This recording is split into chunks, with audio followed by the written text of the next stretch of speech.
This is the Strong is a Mindset podcast, episode number 178. If you ever wonder why you slip back into old ways of thinking, even after doing all the mindset work, let's talk about why that happens and what to do about it. This is the Strong is a Mindset podcast, where you'll learn how to build both a strong body and a strong mind by eating, moving, and thinking. I'm your host, physician, personal trainer, certified health coach, and certified life coach, Carrie Holland. Hey, how are you? What's new? What's good? So, what's good here? Well, I just recently gave a talk at the West Michigan Woman Brilliance Summit. It was a really great afternoon, lots of insights from women doing really amazing work all around Southwest Michigan, and I was honored to be one of the speakers. And the talk I gave was all about practicing deliberate thinking instead of default thinking, and I went over how you train your brain to think differently. It was the kind of stuff that we talk about here all the time on the podcast. And now that the talk is all done and the nerves have calmed down and I had an opportunity to reflect on the event, I wanted to share a big takeaway I realized while I was there. So I was part of a panel after my talk, and someone in the audience asked a really great question. It was something to the effect of, what do you do when you've been practicing mindset work, but you revert? What do you do when you find yourself going back to familiar pathways? And so without missing a beat, I started rattling off tools. It was automatic because these are all tools I've used myself, and they're the tools I share with clients. So I told the audience that when I feel myself going down an old but familiar negative pathway, I will literally give myself a time out, like with my hands. Sometimes I will talk to myself and say, "You don't think that way anymore, Carrie." Other times, I will use a grounding technique where you engage all of your senses and remind yourself where you are, what you see, what you hear, what you taste, and what you feel. And still other times, I will use the remote control. So that's where you treat your brain like a TV show and you use your remote control to literally change the channel in your brain. And I have other tools beyond those, but I shut myself off there when I was responding to her question because I could have gone on and on. Then once the panel finished and I went back to my seat, I had a short moment where I thought about my response and all of the tools I shared. And I thought to myself, oh my God, I am a walking self-help book reference. So I thought about my client sessions where I offer my own insights and then almost always follow them up with a book recommendation that says the same thing in a slightly different way. I thought about the book list that I've shared here on the podcast, the one I entitled Books That Have Changed My Life. And I thought about my kids who, when I offer advice, have asked me more than once, did you read that in a self-help book? And as I sat there, I laughed to myself because honestly, it's true. This is who I am. I have spent years collecting and practicing these tools, not because I am perfect at them, far from it, but because I actually need them. And so maybe I am a walking self-help book. I don't know. And honestly, I'm okay with that. People might think I'm a little nuts for it. I know my kids do. I am constantly flooding my ears with self-help books and podcasts, but that's by design. And honestly, many, if not most of these books say the same thing. There is not much new information in them. I'm just getting each author's unique spin, but the core concepts are still the same. And that is because year after year, our humanity remains the same. Whether it's 1990 or 2025, humans are still messy. But that's exactly why I keep listening. I want these reminders in my ears every single day. I want to remember that self-compassion applies to me too. I want to remember that it's okay to be a perfectionist and there are things I can do to understand and manage it. I want a reminder that messing up is part of being human, and I am no different from anyone else in that regard. I keep flooding my brain with this stuff because I want to be able to access it at a moment's notice, so that when things get real and life happens, as it always does, I am prepared. Because the truth is, it wasn't always like this. There was a time when I didn't have any tools. I had no idea how to notice my thoughts or catch my spirals or calm myself down or even recognize what was happening in my own brain. Back then, all I wanted was relief, but I had no idea how to give that to myself. So instead, I used to wish. Actually, I used to literally pray. And I'm not even a religious person, but I used to pray that I would go to bed and wake up with my mind erased. I wanted to forget the bad stuff that happened to me. But even more than that, I wanted to forget how awful I felt inside my own head. I wanted the bad feelings to go away, but I also wanted the thoughts that caused them to go away too. So in short, I wanted a full-on mind eraser. And that was wishing for the impossible. But now I know better. Now I know I don't need a mind eraser. Instead, what I need is an environment that keeps these tools and reminders close enough to grab onto when I need them. I want this stuff in the forefront of my brain, ready to use, because that's what keeps me steady when life gets messy. Because here's another truth. It's really, really easy to slip back into old patterns. Even when you've done years of mindset work, even when you know better, even when you teach this stuff for a living, we are all humans with human brains. I've seen it in my clients, and I've experienced it myself. And sometimes it doesn't take much. Sometimes it's nothing more than a comment or a tone of voice or a look. And before I know it, I'm right back where I don't want to be. Sometimes it's an unpleasant phone conversation with my dad, or even just a perceived weird vibe from my husband, and I can feel it happening. I can feel my body tensing up and everything getting heavy, and I can feel myself falling back into my default thinking patterns. And those patterns, they are ugly, they are dark, they are heavy, and they don't feel good at all. But with all of this self-help stuff constantly in my ear, and with these tools at the ready, it's easier to catch myself. It's easier to apply what I've learned. These tools, they don't feel so far away or foreign anymore. And here's the important thing to know. If you ever find yourself frustrated that despite the work you're doing, you still seem to revert to previous patterns and default thinking, please know that those default thoughts exist for a reason. Those default patterns didn't just show up one day out of nowhere. Your default thinking was built layer by layer over years of trying to keep you safe. So those thoughts are protective. They most definitely were protective for me. Assuming the worst was my defense. Being on high alert was my way of making sense in a home that at the time felt very unpredictable and unsafe. And that's what our brains do. When life feels uncertain, your brain goes into protection mode. So it looks for patterns, it predicts danger, and it creates rules to keep you from getting hurt. So those rules start small, but over time, they become beliefs. And then those beliefs, they run the show. They tell you how to behave, what to expect, and what to fear, all in the name of keeping you safe. So if you've ever felt like your brain is wired to assume the worst or brace for disappointment, this is why. Your brain is trying to protect you. That's normal. Because when you grow up constantly bracing for what might happen next, your brain gets really, really good at finding danger, even when there isn't any. So it starts building shortcuts, like if I expect disappointment, I won't be surprised. Or if I assume people will leave, it won't hurt as much when they do. Or if I stay busy, I don't have to feel anything. So I could have worn any one of those thoughts tattooed on my forehead from middle school until adulthood, really just until a few years ago.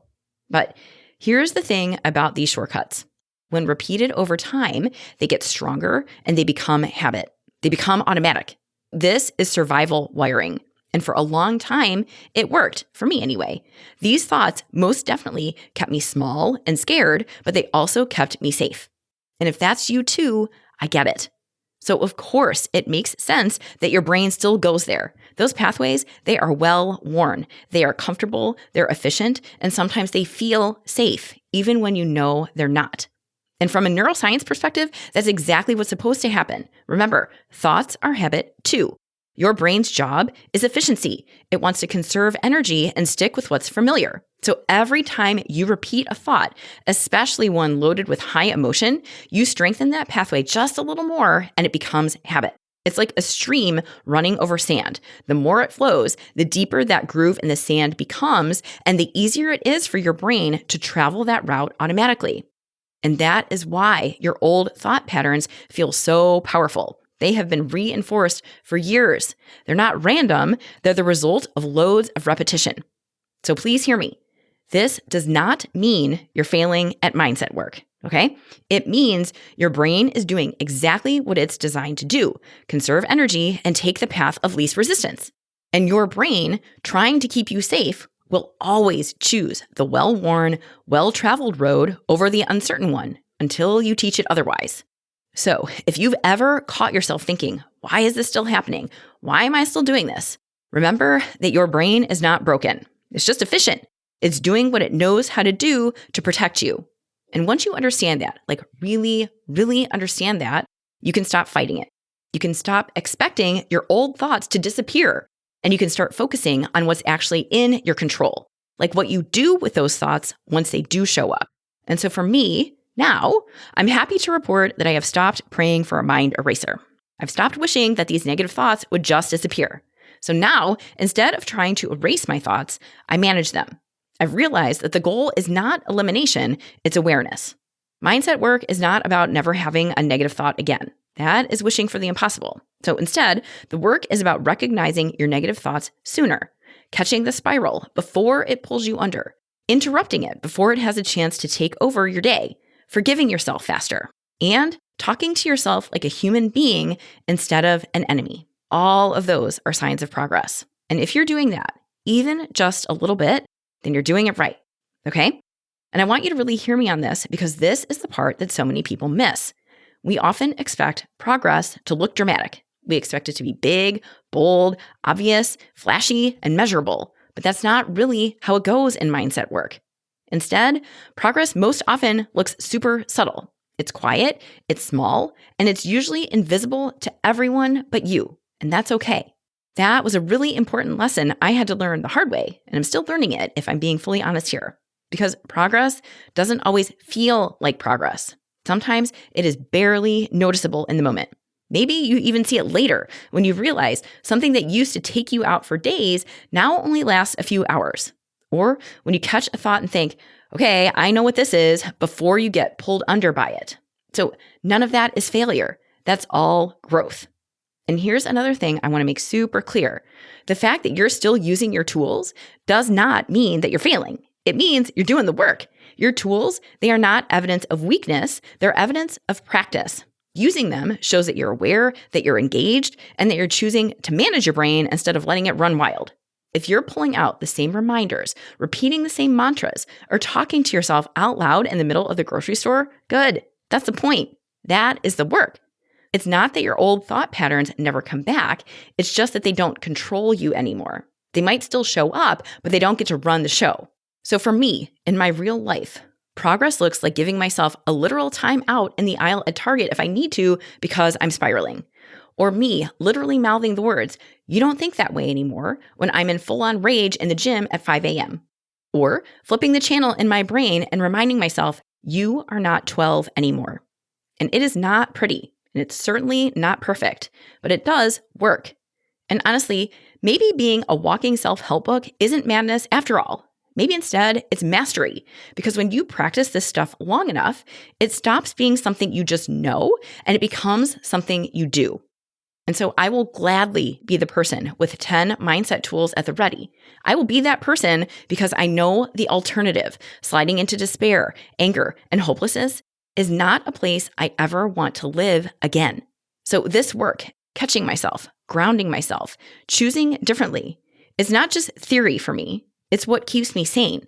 It's what lets me show up for my family, my clients, and myself as the person that I actually want to be. So that's what I've learned, and that's what I want for you too. And here's what I think is so important for you to hear. Because if you are doing this work, if you're listening to these episodes, you're reading the books, catching your thoughts, trying to show up differently, then you know how frustrating it is when you feel like you're running around in circles when the same default thoughts still show up. And I have been asked by more than one client, will I always struggle with these same thoughts? Will these limiting beliefs ever go away? And while I would love to say, no, you'll outgrow those thoughts and they'll be gone forever, I don't know if that's realistic. Here's what I do know. You can rewire your brain. You can absolutely create new neural pathways. You can practice new and different ways of thinking that actually move you forward and help you feel better. But that doesn't mean that your old way of thinking just completely disappears. Your old thought patterns, the ones you've had for years, or maybe even decades, they don't just vanish. They might fade, they might get quieter, but every once in a while, they will still show up. And when they do, that's okay. It doesn't mean you failed. It means you've got a brain that's doing exactly what it's designed to do. Remember, the goal is not to never have a negative thought again. Instead, the goal is to know what to do when a negative thought shows up. And that's to recognize it for what it is, an old, well-worn belief trying to make itself useful again. And you get to decide, no thank you, not today. That's what this work is. So it's not about getting a 100%. It's really about practice. You practice noticing your thoughts. You practice pausing before reacting. You practice grounding yourself when your emotions start to rise. And you practice reframing over and over again until it becomes second nature. And there are some days when this work will feel straight up clunky and sloppy. There will be other days when you just forget completely. And even still other days, you'll have to remind yourself 10 times that things are different now. And all of that is still progress, even if it doesn't feel like it. Because mindset work, it is not one and done. And most importantly, there is no day at which you arrive at a new mindset and get to hang it all up. That was a mistake I made early on, thinking there was a finish line. But now I know this work is ongoing. It's daily. It's putting in your reps, just like building your physical strength.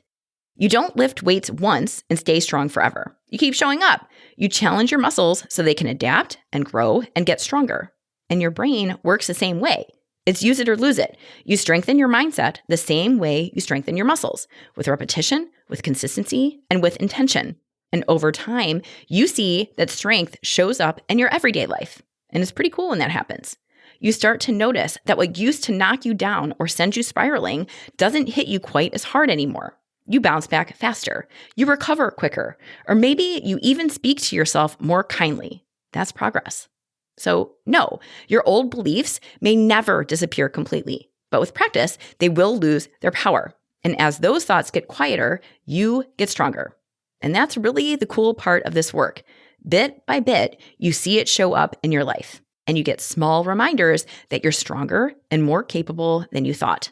And when I say you, I mean me too, because I am right here in this with you. This is not something I've mastered and moved on from. This work is something I keep practicing every single day. And over time, my mindset has shifted. It's steadier, stronger, and even a little bit kinder. But my old ways of thinking haven't disappeared. They're still part of me. They just don't control me like they used to. And honestly, I've made peace with that because I know now that those old thoughts, the ones that used to totally derail me, they're just echoes. They're the remnants of the younger, earlier version of me who was doing her best with what she had. She didn't have the tools I have now. She didn't know how to question her thoughts or be nice to herself. But it's different now. And when old negative thoughts come up, when perfectionism or fear or the need for control, when I feel those rise up within me, I don't try to fight them off anymore. I don't freak out anymore like I used to. Instead, I notice them. I remind myself where they came from. And then I redirect myself using one of the many tools I've practiced and carried with me since starting all of this mindset work. That is what acceptance looks like. It's not resignation, it's understanding. It's recognizing the default thinking and walking right into it, saying, hey, I see you, I know why you're here, and you don't get to lead the way anymore.